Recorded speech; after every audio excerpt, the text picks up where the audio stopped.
Mrs. Thatcher says there has never been a fifth man, but there will be shortly if Dennis doesn't improve. Crowds flock to the Queen's Art Gallery in London. And Mr. Brezhnev says he's so disgusted with the whole affair, he's sending back his OBE. Mrs. Thatcher revealed in the House of Commons today that a man called Sir Alec Douglas Hume was Prime Minister for several years in the 60s. The Queen, who is never told, has since stripped him of his mantle. Strongly criticising the Tory credit squeeze, Mr. Callaghan said that this Christmas will be the coldest, most miserable, poverty-stricken holiday since the one our grandparents endured at the turn of the year. Following the report that Tony Blackburn has lost 2.5 stones recently, his agent says that he's now lost his catapult as well. And Prince Charles demonstrated this afternoon how John Bindon was able to support 5 pints of beer on his penis. Sorry, his person. And in part 2, a normal Tuesday in Mystique. And the auditions for Ted Kennedy's new chauffeur.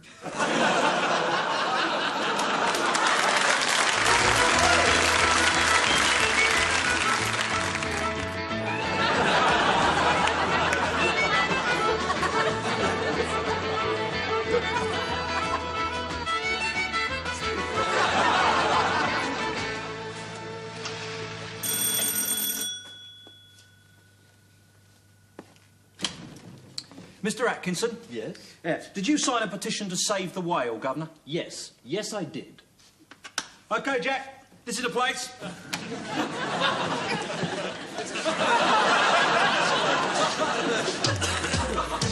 night, Saturday morning, by yesterday's gone, there's a weekend dawning.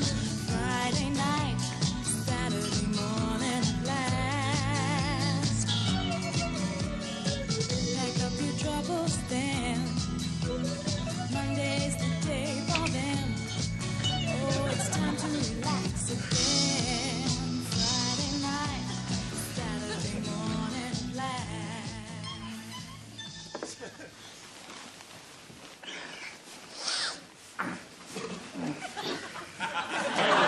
Hail Murray! Where are we? Earth. This is it? This is Earth, yeah. I hate it. Murray, don't start. I could never be happy here. We're not exactly planning to stay. Find Keith Joseph, pull his plugs, and home. Is this he? No, this is something else. Is Keith Joseph the one hiding his balloon? No, this is what humans do to make babies. Wow, look at them go! They're getting faster and faster. Yeah, this is standard. This is really something. Good Lord, look, she's almost fallen off the... Way! Gone! Is that it? It is over. So where are the babies? You have to wait 9 months for the babies. So what was all the hurry at the end?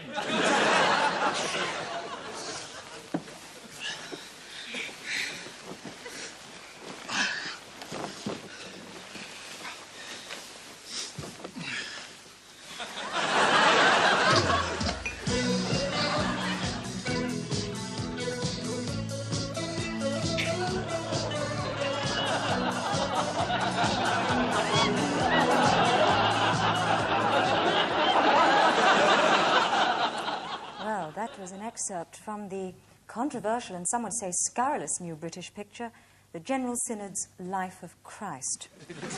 The film deals with the rise to fame and greatness of a humble carpenter's son named Jesus Christ. But many people have seen in the film a thinly disguised and blasphemous attack on the life of Monty Python. Python worshippers claim the film sets out to ridicule by parody the actual members of Monty Python, men who even today are worshipped and revered throughout the Western world. Now, Alexander Walker, what did you think of the picture? Well, I was appalled. I mean, I actually find it deeply offensive. that in a country that is still ostensibly a python-worshipping country, that a 14-year-old child can actually get in to see this film. I mean, there is little enough proper python around these days without parading this distorted garbage about. Bishop, you directed the film. Did you expect this kind of reaction? Well, I certainly didn't expect the Spanish Inquisition.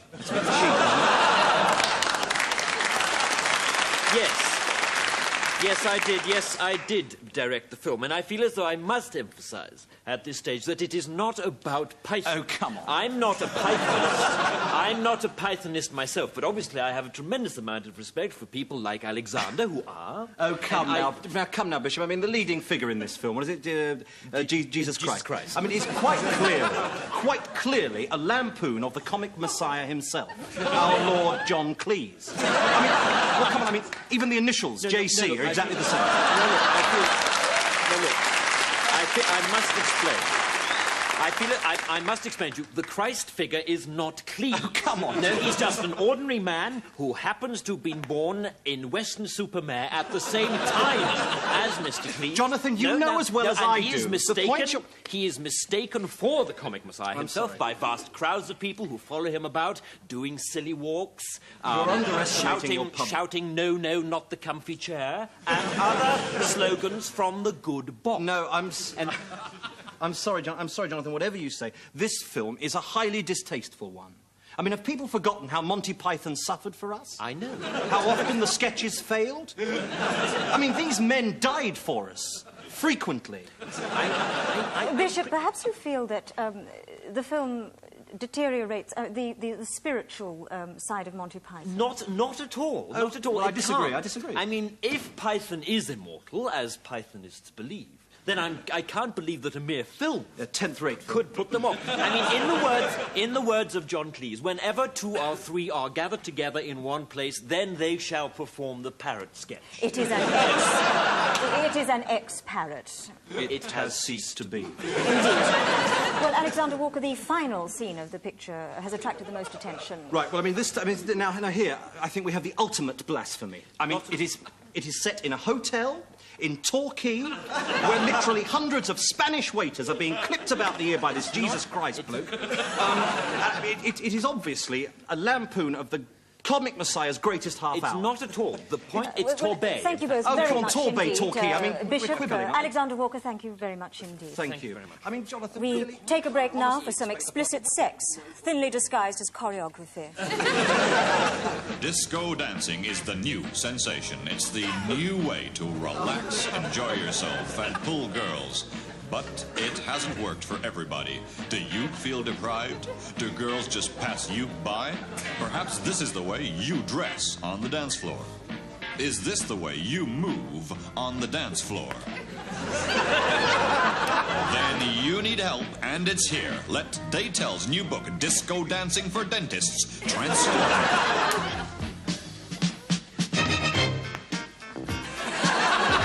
This book will teach you the delights of bodily contortion beyond your wildest dreams. We work your body limb by limb, allowing each limb to develop a mind of its own.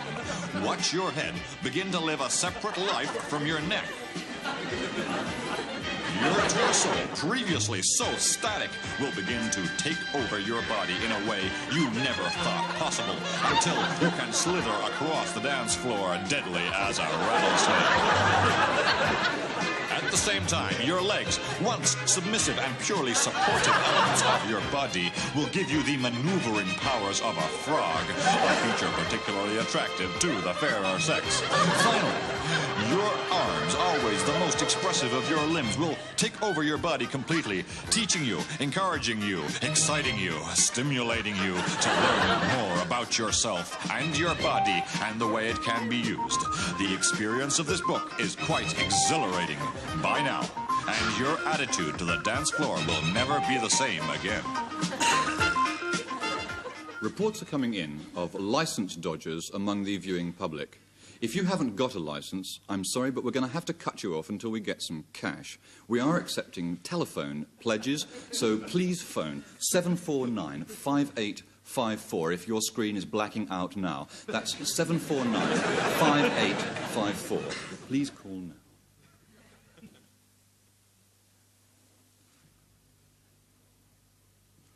And we've got sound back. Thank you very much, Mrs. McGilvery, from all of us here at BBC Two Radio, as it is now. Hello? Great. Thank you very much. A £500 pledge from Mr. Wigmore in Slough, and his generosity returns you to BBC colour in black and white. There'll be another £500 for colour, and as an added incentive, we're going to give a free puppy to the first caller. And if you don't call within 10 seconds, we'll shoot the puppy.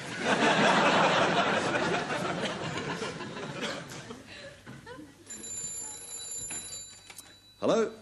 No, we've already got a gun, thanks. Hello?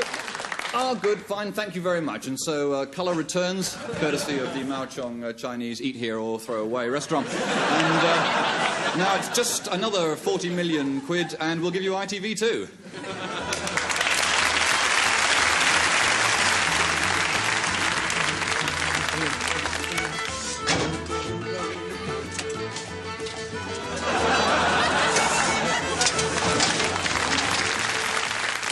Bonsoir.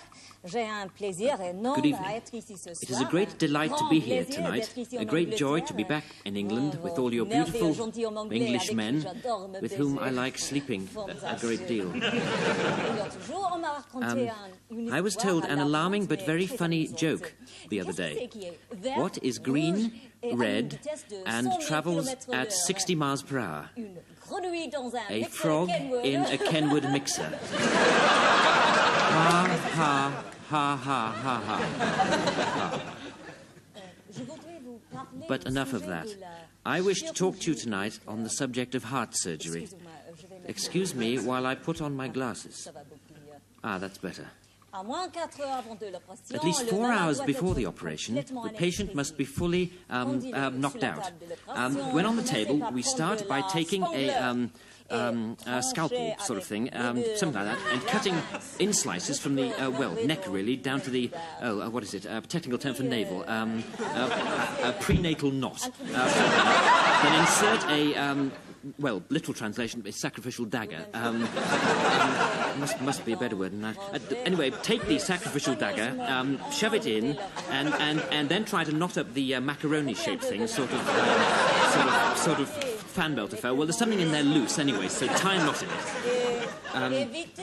Then scoop out the bouillon. Oh God. Something to do with raw meat, Turkish delight, KY jelly, that kind of thing.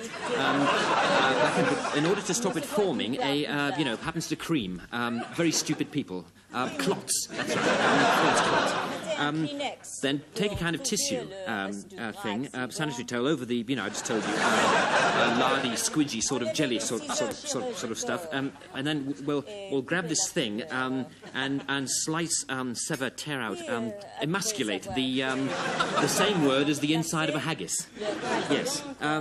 Then, that done, put back in, whatever it was you took out, sew it up, and hey presto, the job is done.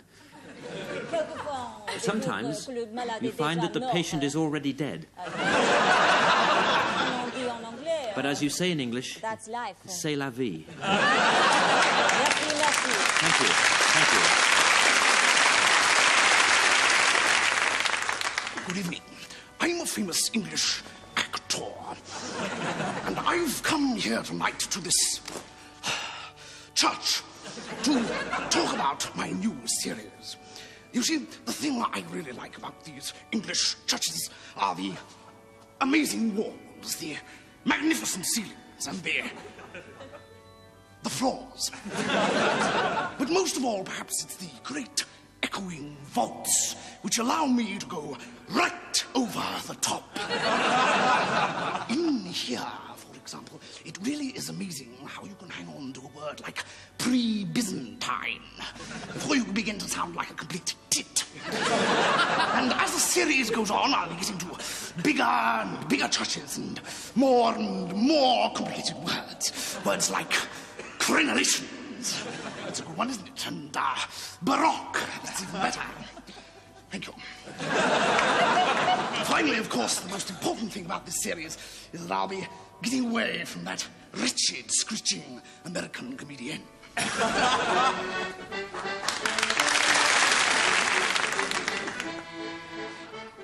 Hello, I'm Mel. I'm Chris. Hi. Welcome to Self-Defense. Today, when will your attacker strike? Mel. Well, I can't know that, Chris. Exactly. Good point.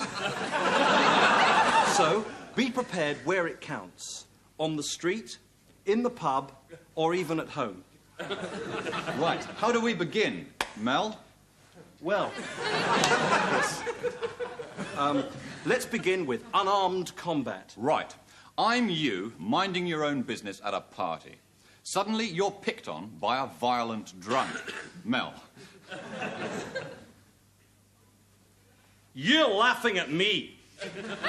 You liar. I don't even talk to poofs. Show him that you're too cool to be provoked. I'll show you bloody martial arts, Jimmy. I don't need all that rough talk, Chief.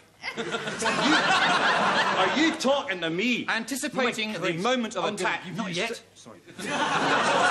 Exploit your opponent's momentum, converting a trip and a throw out of his attack.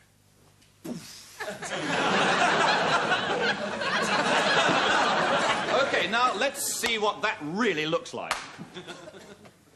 Hey! Hey!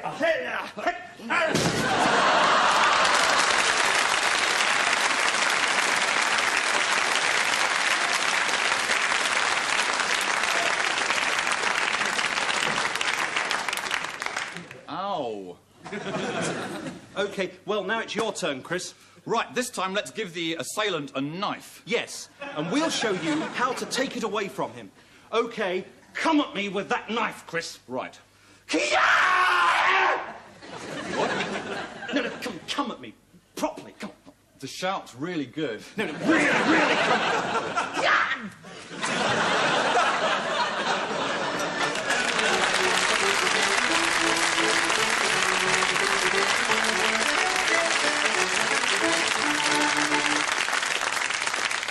Blood. The most important commodity you possess. Don't hoard it. Give it. Yes, we need your blood. Desperately. Help us. That was an appeal on behalf of the 4 main clearing banks.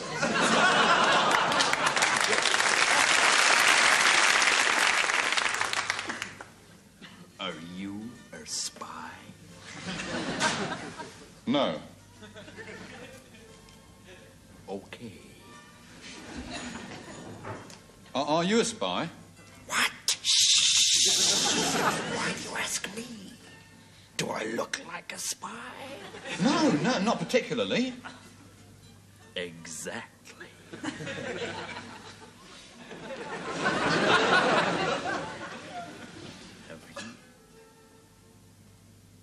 Have you seen any spies recently?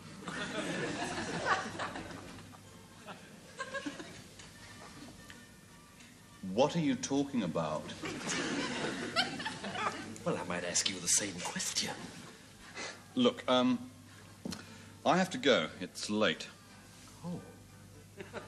When was it meant to be here? No.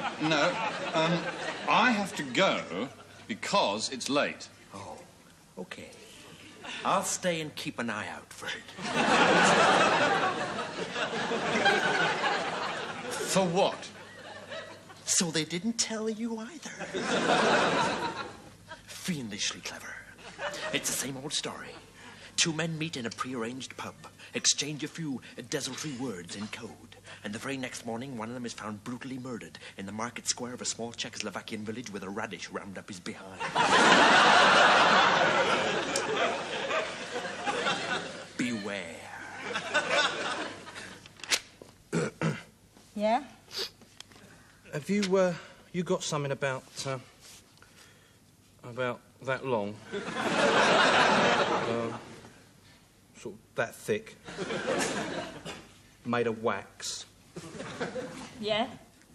Well, you better light it then. We're cutting your electricity off.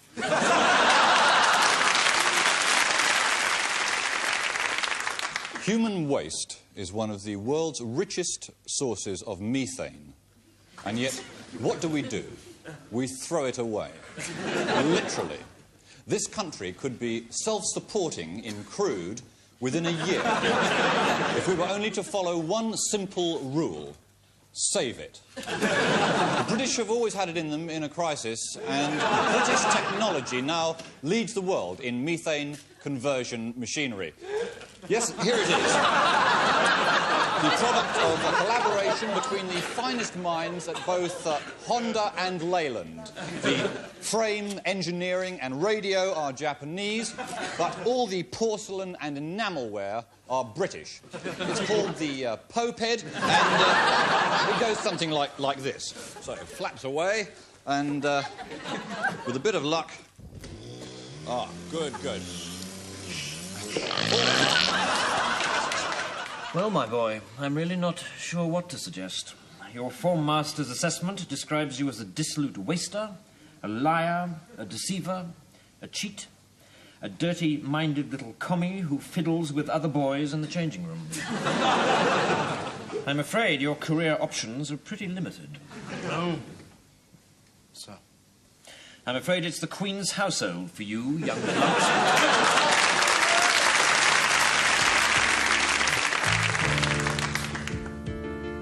I see you every night in my dreams. Your face so supple and so chewy. My pillow is wet with teary streams. Fall into the carpet, making it dewy. Oh, Bosom Kay, why did you go away? Oh, Bosom Kay. Why did you leave me this way? Oh, Bosom Kay. And now it's only minutes till 10 o'clock. I sit here in my TV chair. In half an hour, I'll switch over. Old cock, but Reggie, darling, you won't be there. Oh, Reggie, let me call you by your first name. Oh, Reggie, should I hold myself to blame? Don't blame yourself. Oh, Regina, if only I had loved you more, maybe you wouldn't have shut the door. If only I'd written to say how I adore you. Oh, Reggie. Oh, Reggie. You know something? All news is bad news since you went away. Oh, Reggie, I miss you, honest I do. Oh, Reggie.